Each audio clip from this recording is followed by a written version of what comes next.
नमस्कार, मैं रूपेश माना आप सभी विद्यार्थियों का हार्दिक स्वागत करता हूं मेरे चैनल पे। आज फिर से मैं आप लोगों के लिए एक नया टॉपिक जो छत्तीसगढ़ फॉरेस्ट सर्विस बेस्ड है, जो बहुलक है, पॉलीमर है। केवल फॉरेस्ट सर्विस नहीं, आप पीएससी के एग्जाम की कोई भी तैयारी, व्यापम का या कोई भी कॉम्पिटिशन एग्जाम की तैयारी अगर कर रहे हैं तो आप यकीन मानिए, अगर केमिस्ट्री में बहुलक से कोई ना कोई प्रश्न पूछे जाते हैं सब में, तो जो एग्जाम बेस्ड है उससे संबंधित जो कॉन्सेप्ट है, मैं याद रखिए, जो बच्चे ऑब्जेक्टिव क्वेश्चन के पीछे पड़े रहते हैं तो हमेशा उनको मैं गाइड दूंगा कि शॉर्टकट वे पे पढ़ना ठीक है, आपकी रणनीति वैसी हो सकती है, लेकिन बात मानिए कि किसी भी चीज की, किसी भी टॉपिक का कोई भी चैप्टर या कोई भी टॉपिक आप पढ़ते हैं उसका कॉन्सेप्ट हमेशा याद रखिए। अगर कॉन्सेप्ट आपका रहेगा तो ऑब्जेक्टिव बनेंगे, वो बहुत हेल्पफुल होता है। और हमेशा जिसका कॉन्सेप्ट क्लियर होता है उससे सारे ऑब्जेक्टिव बनते हैं और वो अधिक समय तक मेमोराइज होता है।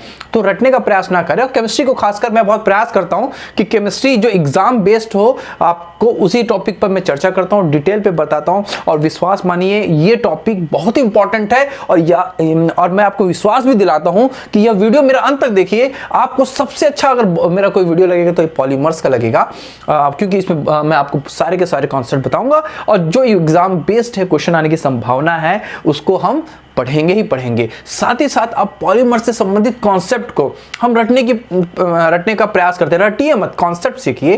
क्या होता है बहुलक, पॉलीमर्स क्या होते हैं, कितने टाइप के होते हैं, क्या क्या एकलक मोनोमर्स के बारे में पूछता है, पॉलीमर्स के बारे में पूछता है, तो कैसे होते हैं इसके विषय में हम यहाँ पे इंपॉर्टेंट टॉपिक पे ही डिस्कशन करेंगे। तो ये मेरा वीडियो लास्ट तक देखिएगा। इसी सिलसिले में हम आगे बढ़ते हैं और पढ़ते हैं हम बहुलक पॉलीमर्स के विषय पे।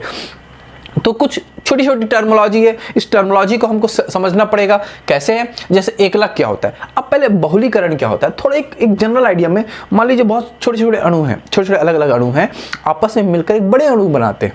एक छोटे छोटे अणु आपस में मिलकर एक बड़े अणु बनाते हैं। जो छोटे छोटे अणु होते हैं उनको एकलक कहते हैं, मोनोमर्स कहते हैं। जो जुड़कर आपस में जो बड़े अणु बनते हैं उसको क्या बोलते हैं?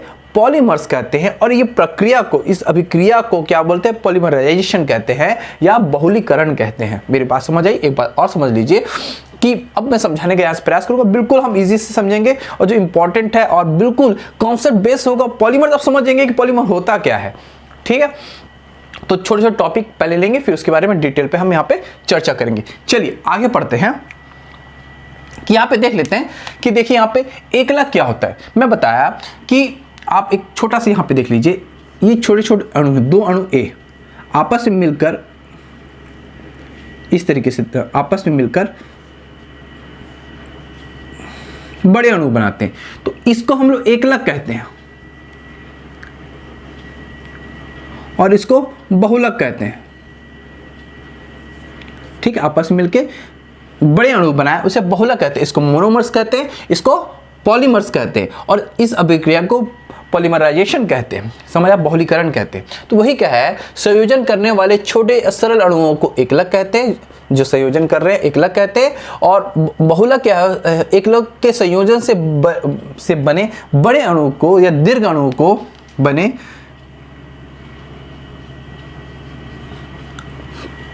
दीर्घ अणुओं को हम लोग बहुलक कहते हैं। और इस प्रक्रिया को हम क्या कहते हैं? बहुलीकरण कहते हैं। बहुलीकरण वह रासायनिक अभिक्रिया है जिसमें दो या दो से अधिक छोटे अणु संयोजन होकर दीर्घ अणु बनाते हैं, बड़े अणु बनाते हैं, उसे हम क्या कहते हैं? बहुलीकरण कहते हैं। यहां तक मेरी बात समझ आई होगी आप लोगों को। अब थोड़ा सा समझते हैं जो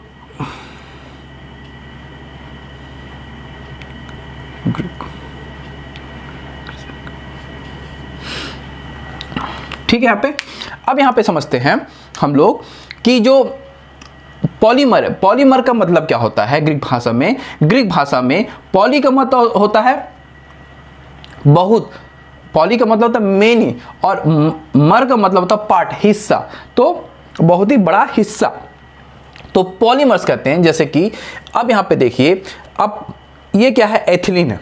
मान लीजिए ये एथिलीन है, इसके एन अणु आपस में मिलकर बड़े अणु बनाते हैं, इसको पॉलीथीन कहते हैं, इसको पॉलीएथिलीन कहते हैं। एन का मतलब होता है पॉली, जो 100 से अधिक अणुओं की संख्या होती। मान लीजिए यहाँ पे एक होता, मान लीजिए 2 एथिलीन के अणु होते हैं तो डाई एथिलीन होते, अगर 3 होते तो ट्राई एथिलीन, 4 होते तो यहाँ पे 4 टेट्रा एथिलीन। इस तरीके से पॉली बहुत अधिक है तो पॉलीथीन बनाते हैं।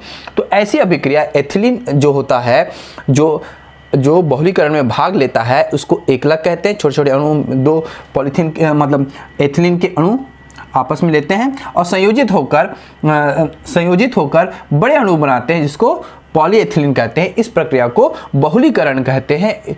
जो एथिलीन होता है उसको एकलक और जो पॉलीथीन होता है उसको बहुलक कहते हैं। ये मोनोमर होता है और ये पॉलीमर होता है। यहाँ तक का मेरी बात समझ आगे होगी।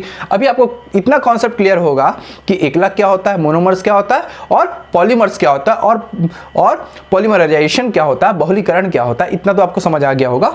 आगे चलते हैं। अब यहाँ पर अब पढ़ेंगे क्लासिफिकेशन ऑफ द पॉलीमर्स, यानी बहुलकों का वर्गीकरण देखते हैं किस आधार पे किया गया है। पहले जो वर्गीकरण है स्रोत और उत्पत्ति के आधार पे, ओरिजिन और सोर्सेस के ऊपर जो क्लासिफिकेशन किया गया उसको देखते हैं कि जैसे कि दो प्रकार से किया गया, प्राकृतिक बहुलक और संश्लेषित बहुलक। प्राकृतिक बहुलक जिसको नेचुरल पॉलीमर्स कहते हैं और जो संश्लेषित बहुलक होता है इसको सिंथेटिक पॉलीमर्स कहते हैं। देखते हैं कि जो प्राकृतिक बहुलक होता है वह पौधे और जीव जंतुओं से प्राप्त होता है जैसा कि आपको पता है, और जो सिंथेटिक बहुलक होते हैं, पॉलीमर्स होते हैं, वह कोई मजा नहीं है, गड़बड़ कर दिया। चलिए ओके राइट।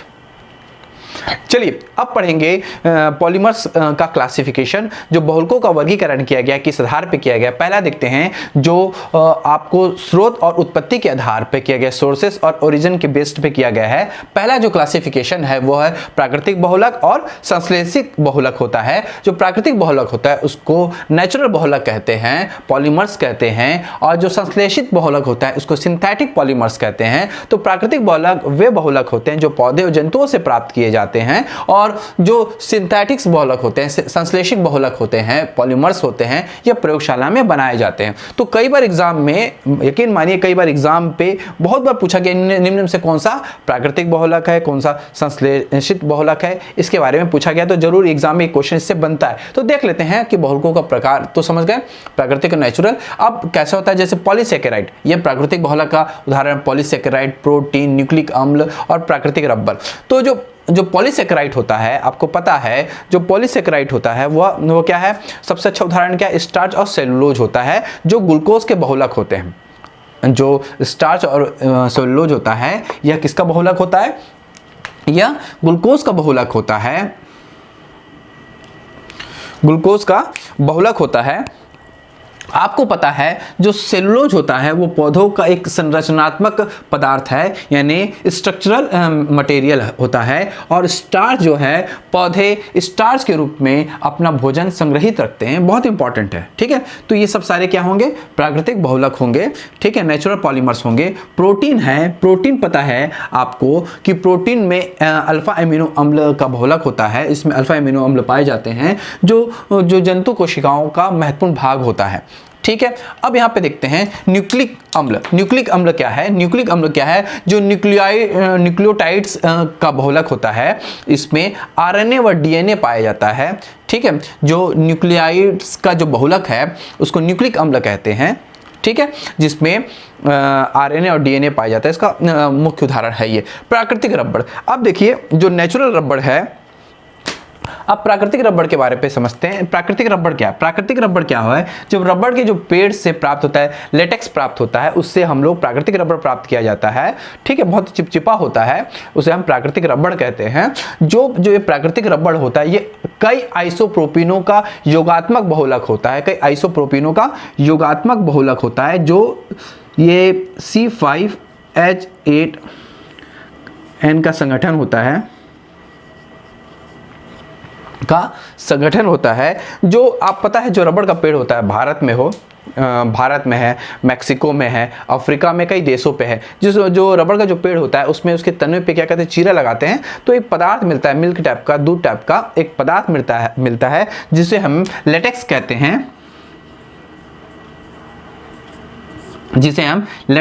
हैं,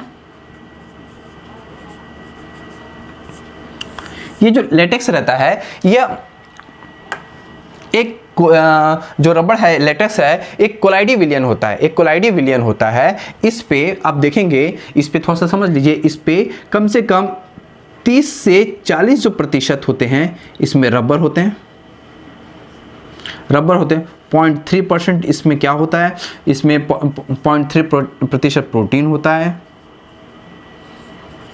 इस पे 0.2% में शर्करा होता है और 0.5% इसमें क्या होता है, क्षार होता है और शेष क्या होता है, पानी होता है।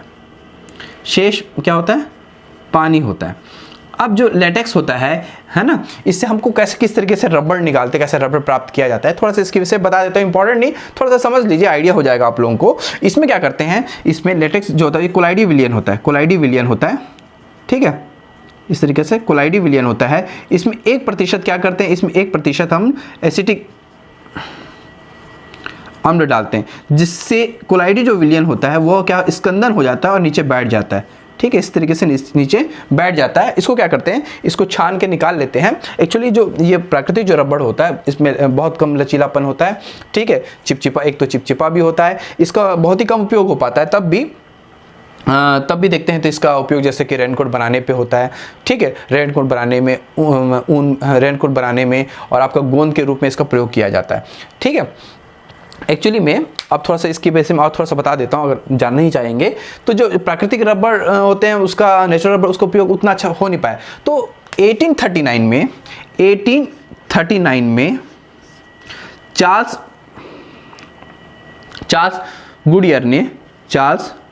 गुडियर ने क्या किया था, जो प्राकृतिक रबड़ होता है इसको सल्फर के साथ मिलाकर एक रबड़ बनाया जिसको वॉल्केनिक रबड़ कहते हैं, जिसको वॉल्केनिक रबड़ कहते हैं, जिसमें इलास्टिसिटी होता है, जैसे इलास्टोमर होता है, प्रत्यास्थ बहुलक होता है, जिसका बहुत इलास्टिक खींचेंगे तो वापस अपने प्रतिबल हटाएंगे, स्ट्रेस छोड़ देते हैं तो वापस अपने रूप में आ जाता है। यानी ये किस तरह का होता है, पॉलीमर, इलास्टोपॉलीमर बनता है, ठीक है, उसका बहुत सारा उपयोग में लाया जाता है, उसको अपन बाद में डिटेल में चर्चा करेंगे। तो मेरी बात यहाँ तक आपको समझ आ गई होगी, जो प्राकृतिक रबड़ होते हैं क्या होते हैं, इतना आपको क्लियर हो गया होगा। तो उसी तरीके से संश्लेषित रबड़ होते हैं। अब देखते हैं प्रकार दूसरा, जिससे सिंथेटिक रबड़ या सिंथेटिक पॉलीमर्स, जिन्हें प्रयोगशाला में बनाया जाता है, जैसे पीवीसी, ठीक है, नायलॉन, टेफलॉन, टेरिलिन और बेकेलाइट आदि होते हैं, ठीक है। कई बार क्लासिफिकेशन कर एग्जाम में हमेशा पूछा है कि देखिएगा इसमें निम्न में से कौन सा प्राकृतिक पॉलीमर्स है या नेचुरल पॉलीमर्स है, इसके बारे पे पूछता है, ठीक है, और ये आर्टिफिशियल, ठीक है, प्रयोगशाला में इसको बनता है, कहने का मतलब है, ठीक है। इस तरीके से हमने क्या देखा, स्रोतों और उत्पत्ति के आधार पे, और आगे देखते हैं कि किस आधार पे इसका क्लासिफिकेशन किया गया। कई बार एग्जाम में ये पूछा जाता है। वर्गीकरण क्लासिफिकेशन किस तरीके से किया गया, संश्लेषण के आधार पे, सिंथेसिस के बेसिस पे किस तरीके से किया गया, योगात्मक बहुलक और संघनन बहुलक। योगात्मक बहुलक जिसको एडिशनल पॉलीमर्स कहते हैं और संघनन बहुलक जिसको कंडेंसेशन पॉलीमर्स कहते हैं। इससे पहले हमने स्रोतों और उत्पत्ति के आधार पे हमने पढ़ा था, अब हम यहाँ पढ़ते हैं संश्लेषण सिंथेसिस के आधार बेस पे पढ़ते हैं। तो जो एडिशनल बहुलक होते हैं, दो या दो से अधिक अणु एकलक मोनोमर्स आपस में मिलकर एक जटिल अणु बनाते हैं, जिसे हम क्या कहते हैं, योगात्मक बहुलक करते हैं, योग की क्रिया के द्वारा जुड़कर बनाते हैं। योगात्मक बहुलक एडिशनल पॉलीमर्स होता है। उदाहरण के लिए समझ लीजिए कौन कौन से, बहुत इंपॉर्टेंट है पॉलीमर्स, कई बार एग्जाम में पूछता भी कौन कौन से दे देगा, पूछेगा ये योगात्मक है या संघनन बहुलक है, तो आपको एडिशनल है या कंडेंसेशन पॉलीमर्स है, इसको ध्यान पे रखना है, कई बार एग्जाम पूछा भी है। जो इंपॉर्टेंट है मैंने उसी को लिखा है।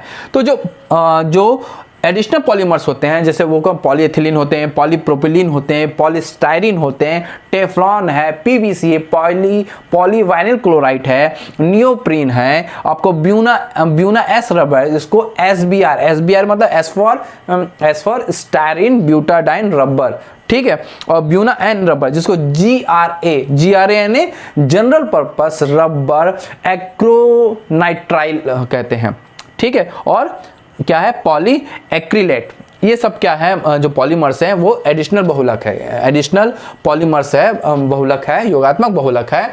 वहीं पे देखते हैं संघनन बहुलक क्या होता है, कंडेंसेशन पॉलीमर्स होता है, जो कंडेंसेशन के थ्रू बनता है, जो विभिन्न क्रियात्मक समूह वाले अणु आपस में क्रिया करके एक दूसरे से जुड़े होते हैं, उसको हम कंडेंसेशन पॉलीमर्स कहते हैं। जैसे टेरिलिन है, नायलॉन 6 है, 6 है, बेकेलाइट है, ये सब है, ठीक है। इस सारे पॉलीमर्स के बारे में हम डिटेल में चर्चा करेंगे आगे पे, ठीक है।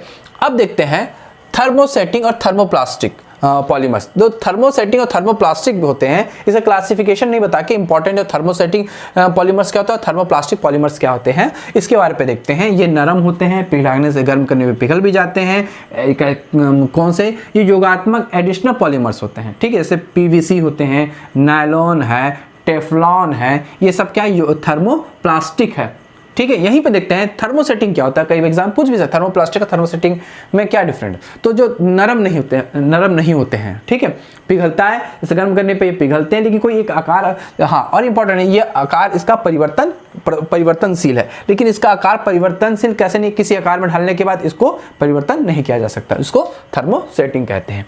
अब इंपॉर्टेंट है, बहुत इंपॉर्टेंट है, पॉलीमर्स और उसका मोनोमर्स। ये एग्जाम में पूछता है, साथ ये इंपॉर्टेंट, इसको रट लीजिए, एक ना एक एग्जाम में डेफिनेटली पूछेगा, है ना। तो कम से कम ये 7 इंपॉर्टेंट है। इसके एकलक और बहुलक के बारे में हमेशा क्या होता है, एकलक मोनोमर्स के बारे में पूछता है। जैसे पॉलीथीन है, इसका एकलक क्या होगा, मोनोमर्स क्या होगा, है ना। ये एग्जाम के लिहाज से एक आउटपुट, और हम इन सारों का डिटेल में हम यहाँ पे पढ़ाई करेंगे। विश्वास रखिए, ये जो वीडियो है, ये पॉलीमर्स का आपको बिल्कुल समझ आएगा। मैं एक एक शब्दावली को, एक एक कॉन्सेप्ट को आपको शुरू से लास्ट तक बता रहा हूँ। मेरा वीडियो लास्ट तक देखिएगा और डिटेल में चर्चा, कोई भी कॉम्पिटिटिव एग्जाम में इससे संबंधित प्रश्न आएंगे तो आपको बनेंगे, और बहुत इजी वे पे मैं समझाने की कोशिश कर रहा हूँ, और विश्वास मानिए आपको बिल्कुल समझ आएगा। देखते चलिए और वीडियो समझते चलिए। तो चलिए, तो बहुलक होता है एकलक, है ना, तो बहुलीकरण से बहुलक बनता है, ठीक है। तो एक पूछता है इस पॉलीमर का मोनोमर क्या है, इस बहुलक का एकलक क्या है। जैसे पॉलीएथिलीन, ये तो बिल्कुल नाम से ही बहुत सारी चीजें आप रट लोगे जी। कैसे? पॉलीएथिलीन, तो इसका बहुलक क्या होगा, मोनोमर क्या होगा, एथिलीन। पॉलीप्रोपिलीन, इसका क्या होगा, प्रोपिलीन। पॉलीब्यूटाडाइन क्या होगा, ब्यूटाडाइन, नाम ही से क्लियर हो। पॉलीवाइनिल क्लोराइड, पीवीसी ऐसा देता है, तो पीवीसी का वाइनिल क्लोराइड, पॉली को हटा दो, वाइनिल क्लोराइड क्या मोनोमर हो जाएगा।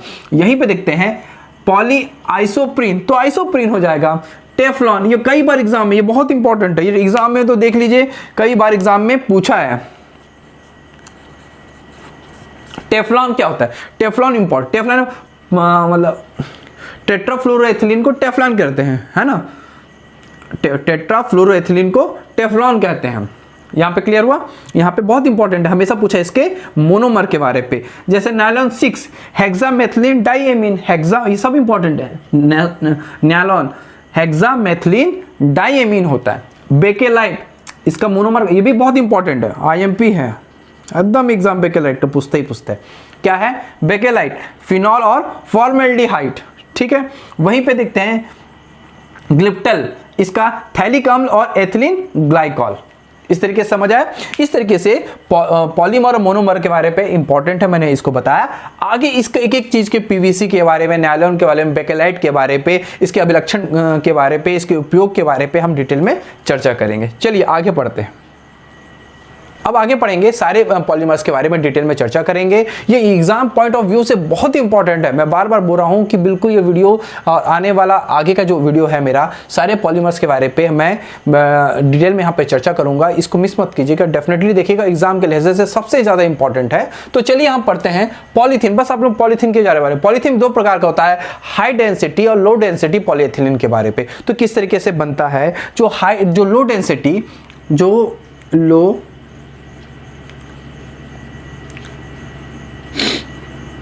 डेंसिटी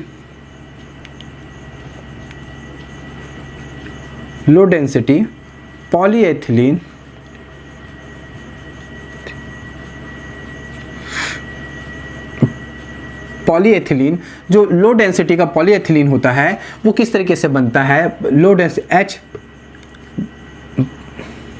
HDPE, यानी low density polyethylene. Low density polyethylene कैसे बनता है देख लीजिए। यहाँ पे जो एथिलीन है CH2 डबल बॉन्ड CH2, ठीक है। इस तरीके से दर्शाते हैं। बहुलीकरण के फलस्वरूप क्या बनाते हैं, पॉलीएथिलीन बनाता है, ठीक है। के फलस्वरूप ये क्या बनाता है, पॉलीएथिलीन बनाता है। कौन सा, लो डेंसिटी पॉलीएथिलीन बनता है, लो डेंसिटी पॉलीएथिलीन बनता है, क्योंकि यहाँ पे कम से कम 100 से लेकर 300 सेंटीग्रेड ताप होता है और 1000 से 3000 ATM दाब होता है। यहाँ तक क्लियर हुआ? तो बहुलीकरण की क्रिया 100 से लेकर 300 सेंटीग्रेड ताप और 1000 से लेकर 3000 ATM दाब पर होता है। फलस्वरूप जो पॉलीथीन बनता है वो लो डेंसिटी पॉलीएथिलीन बनता है। इसका उपयोग प्लास्टिक बैग में होता है, विद्युत रोधन में, विद्युत यानी इंसुलेशन में, और रैपर पे आदि पे उपयोग होता है। अब इसके बाद देखते हैं हाई डेंसिटी पॉलीएथिलीन के बारे पे। हाई डेंसिटी जो पॉलीएथिलीन होता है, ठीक है, यहीं पे देख लेते हैं high density polyethylene. High density का जो पॉलीएथिलीन है तो ये हो गया आपका,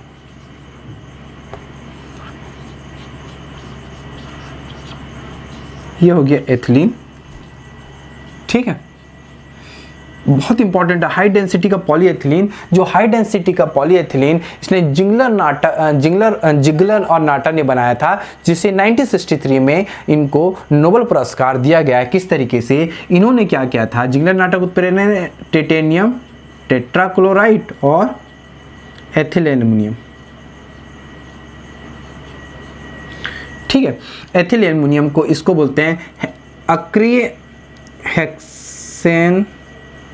हेक्सेन विलायक बोलते हैं,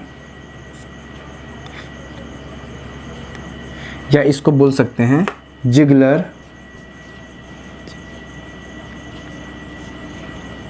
नाटा उत्प्रेरक।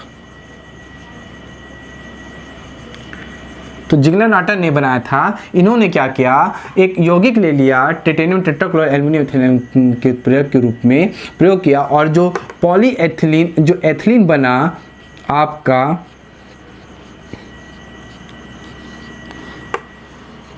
ये हाई डेंसिटी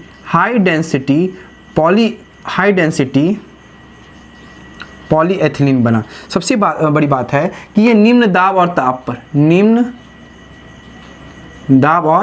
ताप पर बना था, निम्न दाब और ताप पर बना था। इसलिए इस कार्य के लिए इन्हें 1963 में नोबेल पुरस्कार दिया गया। ठीक है, इसके विषय पे जान लिए। चलिए आगे जानेंगे। ठीक है, देख लीजिए, लिख लीजिए या स्क्रीनशॉट ले लीजिए आप लोग। आगे जाएंगे टेफ्लॉन के बारे पे। ठीक है, टेफ्लॉन के बारे पे जानते हैं। अब देखते हैं टेफ्लॉन क्या है। टेफ्लॉन क्या? पॉलीटेट्राफ्लोरोएथिलीन को टेफ्लॉन कहते हैं। इस पे क्या करते हैं आप लोग? एक टेट्राफ्लोरोएथिलीन को लेते हैं, ठीक है, यहाँ पे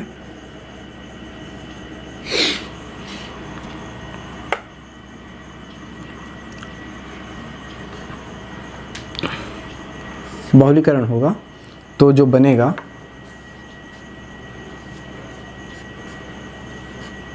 CF2,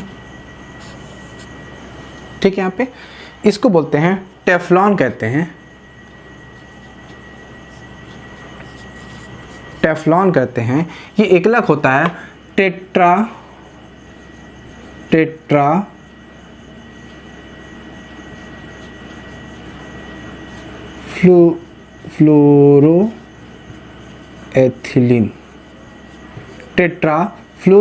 का जब बहुलीकरण करते हैं किस पे? अमोनियम पर ऑक्सो सल्फेट की उपस्थिति में, अमोनियम पर ऑक्सो सल्फेट की उपस्थिति में जब बहुलीकरण करते हैं तो टेफ्लॉन बनता है, पॉलीटेट्राफ्लोरोएथिलीन बनता है, जिसका उपयोग सांद्र अम्लों को, सांद्र जो कॉन्संट्रेट एसिड को रखने पे, दाहक द्रव को रखने वाले केन बनाने पे उपयोग करता है। जो बर्तन की जो होते हैं नॉन स्टिकी कोटिंग किया जाता है, टेफ्लॉन का कोटिंग किया जाता है। देखेंगे आप नॉन स्टिक बर्तन देखेंगे,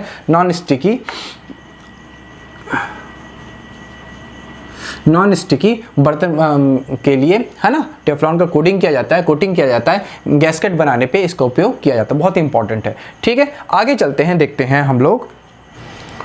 चलिए आगे पढ़ेंगे पीवीसी के बारे में, पॉलीवाइनिल क्लोराइड के बारे पे। बहुत इंपॉर्टेंट है पॉलीवाइनिल क्लोराइड। पीवीसी का बहुत सारे पाइप वगैरह आप यूज़ करते हैं, तो वो भी प्लास्टिक है पीवीसी। तो वहाँ पे इसका उपयोग कहाँ होता है और कैसे बनता है, पहले ये देख लेते हैं। पीवीसी बनता कैसे है? जो आपको एथिलीन है ना, एथिलीन का फॉर्मूला क्या है आपके पास, CH2 डबल बॉन्ड CH2 है ना, तो 2 का ना लेके एक हटा दीजिए और एक यहाँ पे क्लोरीन जोड़ दीजिए,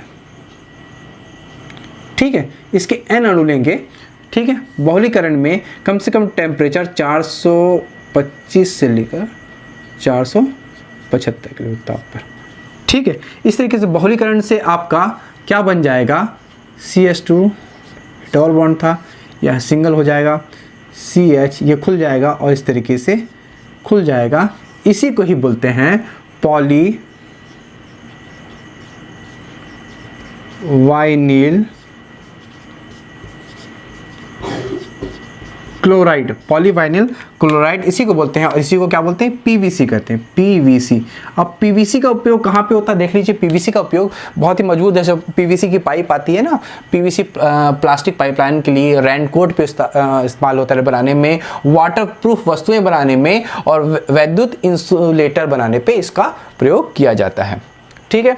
इसके बाद हम देखते हैं टेरेलिन का उपयोग। टेरेलिन इसको डेक्रॉन भी कहते हैं, टेरेलिन इसको डेक्रॉन भी कहते हैं। इसको समझना बहुत इंपॉर्टेंट है। इसके पॉलीमर्स के बारे में, मोनोमर्स के बारे में हमेशा एग्जाम में पूछा है। इसका मोनोमर्स क्या है, वाइनिल क्लोराइड। इसका मोनोमर्स क्या है, वाइनिल एथिलीन, ठीक है। ये क्या है, इसका वाइनिल क्लोराइड,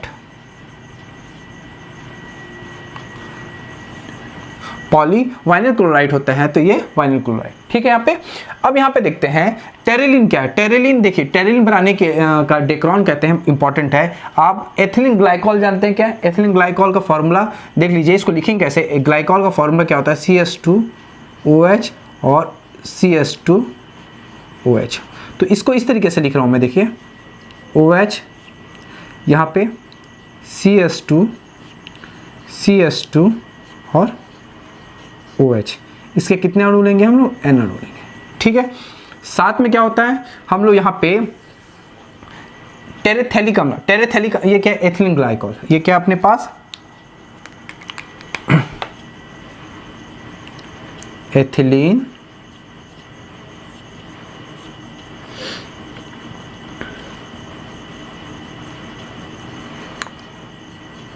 एथिलीन ग्लाइकॉल, ठीक है। इसके बाद हम लोग लेते हैं टेरेथैलिक अम्ल। टेरेथैलिक अम्ल कैसा होता है, टेरेथैलिक अम्ल देखना चाहे तो यहाँ इस तरीके से इसको लिखने का तरीका अपन,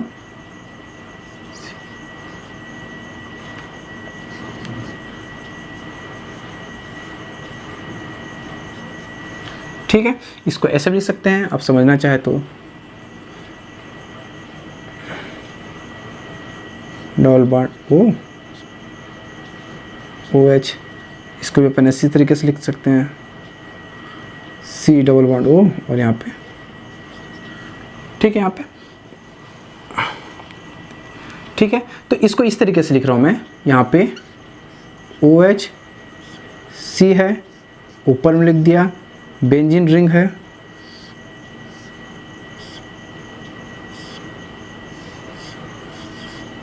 फिर क्या है इस तरीके से, और यहाँ पे OH, ठीक है। इसके भी कितने अणु लेंगे हम लोग, N अणु लेंगे, ठीक है। बहुलीकरण के फलस्वरूप देखिए यहाँ पे क्या निकल जाता है, पानी निकल जाता है। यहाँ पे अगर समझेंगे इस चीज़ को,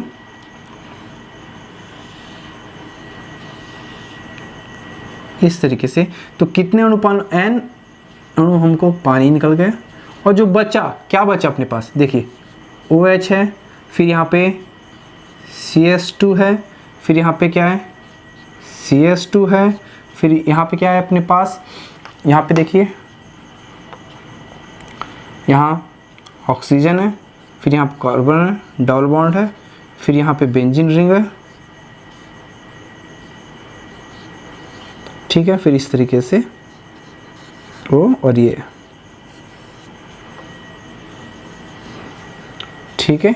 इसी को ही टेरेलिन कहते हैं, इसी को ही टेरेलिन कहते हैं, या डेक्रॉन कहते हैं, या डेक्रॉन कहते हैं, ठीक है। इसी को टेरेलिन या डेक्रॉन कहते हैं, या डेक्रॉन कहते हैं। इसका बहुत इंपॉर्टेंट है। जो टेरिलिन होता है या डेक्रॉन, इसका वस्त्र निर्माण में कॉटन के साथ इसको मिक्सर, जैसे टेरिकॉट होता है ना, टेरिकॉट जो वस्त्र होता है, इसी को कॉटन के साथ टेरिलिन को मिलाकर क्या टेरिकॉट बनाते हैं और ऊन के साथ मिलाकर टेरीवूल बनाते हैं। ठीक है, कॉटन के साथ मिलाकर टेरिकॉट बनाते हैं और ऊन के साथ मिलाकर टेरीवूल बनाते हैं। ठीक है, यहाँ तक समझ आया होगा। थोड़ा सा टफ है लेकिन इसको समझ लीजिए, कई बार एग्जाम में आप लोगों को इसको टेरेथेलिक अम्ल बोलते हैं, टेरेथेलिक अम्ल। तो एग्जाम में पूछता है हमेशा जो डेक्रॉन बनाते हैं उसमें पॉलीमर क्या होता है और मोनोमर क्या होता है। तो मोनोमर हमेशा एग्जाम पूछा है, एथिलीन ग्लाइकॉल लेते हैं और टेरेथेलिक अम्ल लेते हैं। ठीक है, इस तरीके से थोड़ा सा टफ लग सकता है लेकिन इसको याद करना बहुत ही जरूरी है। ठीक है, चलिए आगे देखते हैं। बेकेलाइट के विषय पे, बेकेलाइट बनाने के लिए हम लोग को ऑर्थो पैरा हाइड्रोक्सी फिनॉल लेता है, जिसके बहुलीकरण के फलस्वरूप बेकेलाइट बनता है। तो किस तरीके से लेंगे, यहाँ पे देख लीजिए आप, ये क्या हो गया अपने पास,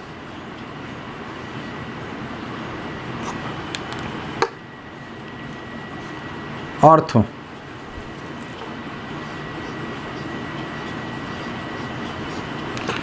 ठीक है। तो ये क्या हो जाएगा अपने पास,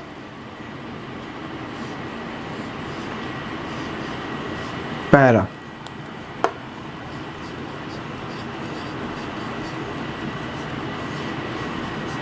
अगर ये ऑर्थो है तो यहाँ पे आपको क्या लेना पड़ेगा, पैरा लेना पड़ेगा। देखिए इंपॉर्टेंट नहीं है फॉर्मूला, आपको फॉर्मूला याद करने की ज़रूरत नहीं है, केवल समझ लीजिए किस तरीके से बेकेलाइट का फॉर्मूला तो कोई पूछा नहीं है, ना ही पूछेगा।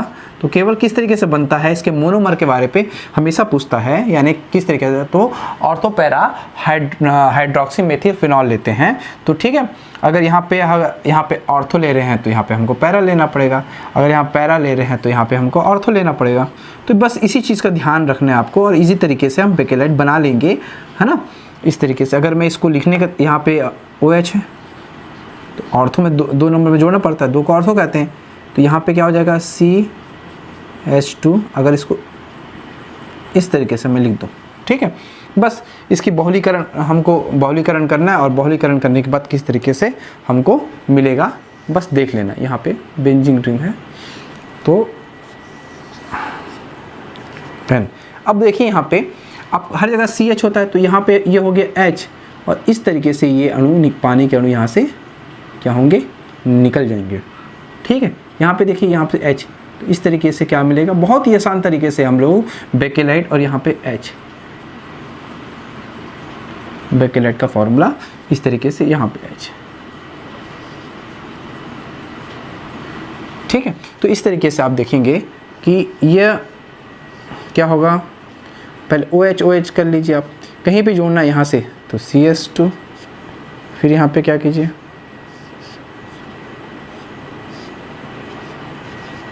OH है, फिर इस तरीके से CH2,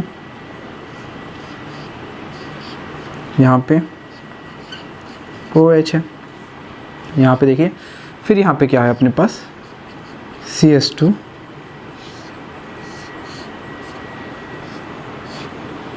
फिर यहाँ पे क्या है अपने पास CH2 इस तरीके से, और यहाँ पे OH।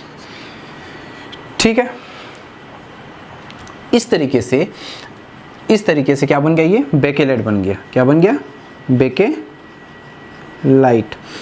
बेकेलाइट। अब देखो जो बेकेलाइट होता है, कोमल बेकेलाइट का जो सॉफ्ट बेकेलाइट होता है उसको गोंद वार्निश बनाने पे उपयोग किया जाता है। ठोस बेकेलाइट का उपयोग कंघी कॉम बनाने पे, फाउंटेन पेन बनाने पे, बैरल बनाने पे आदि पे बहुत जगह इसका उपयोग किया जाता है।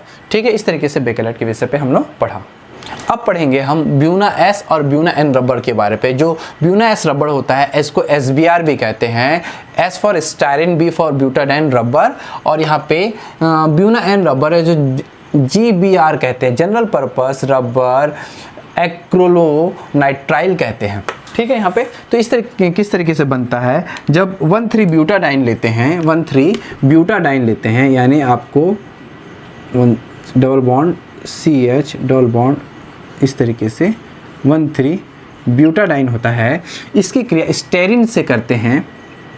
स्टेरिन क्या होता है अपने पास, इस तरीके से होता है, CH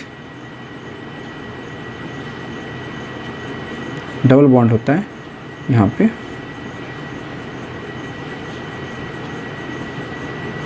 बेंजीन CH2, ठीक है। इसके इन अणुओं को लेते हैं तो बहुलीकरण के फलस्वरूप CH2 खुल जाएगा बॉन्ड CH फिर CH2 फिर यहाँ पे CH CH2 इस तरीके से N। इसी को ही बोलते हैं ब्यूना S रबर यानी ब्यूना S रबर। इसको SBR भी बोलते हैं, SBR का मतलब है आपके पास स्टायरीन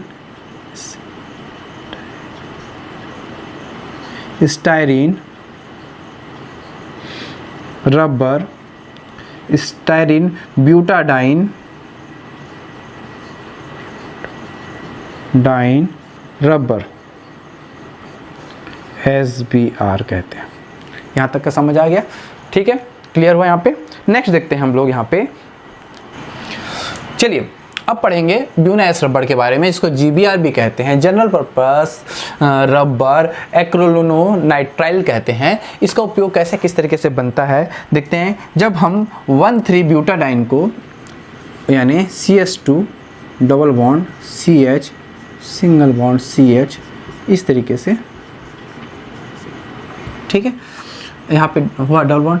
इसका क्या करते हैं हम लोग वाइनिल साइनाइड का फॉर्मूला क्या है CH2 double bond CH N। इसको बोलते हैं वाइनिल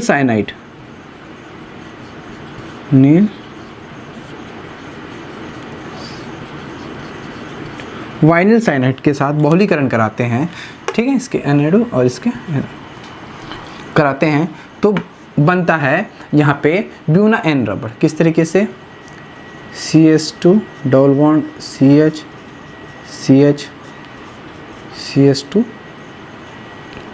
फिर यहाँ पे CH2 CH यहाँ पे Cl। इसी को ही हम लोग क्या कहते हैं ब्यूना N रबर या GBR कहते हैं, जनरल पर्पस रबर एक्रोलोनोनाइट्राइल कहते हैं, ठीक है। इस तरीके से बनता है। फॉर्मूला इंपॉर्टेंट नहीं, इंपॉर्टेंट है मोनोमर के बारे पे जानने के लिए। इसके लिए 1,3 ब्यूटाडाइन कहते हैं, ठीक है, बहुलीकरण करते हैं तो बनता है। यहाँ तक क्लियर हो गया इस तरीके से।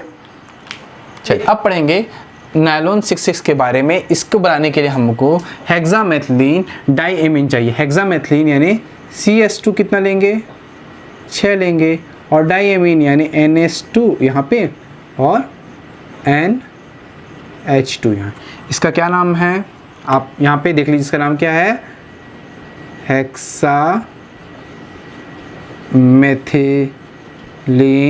Hexamethylene diamine. क्लियर हुआ।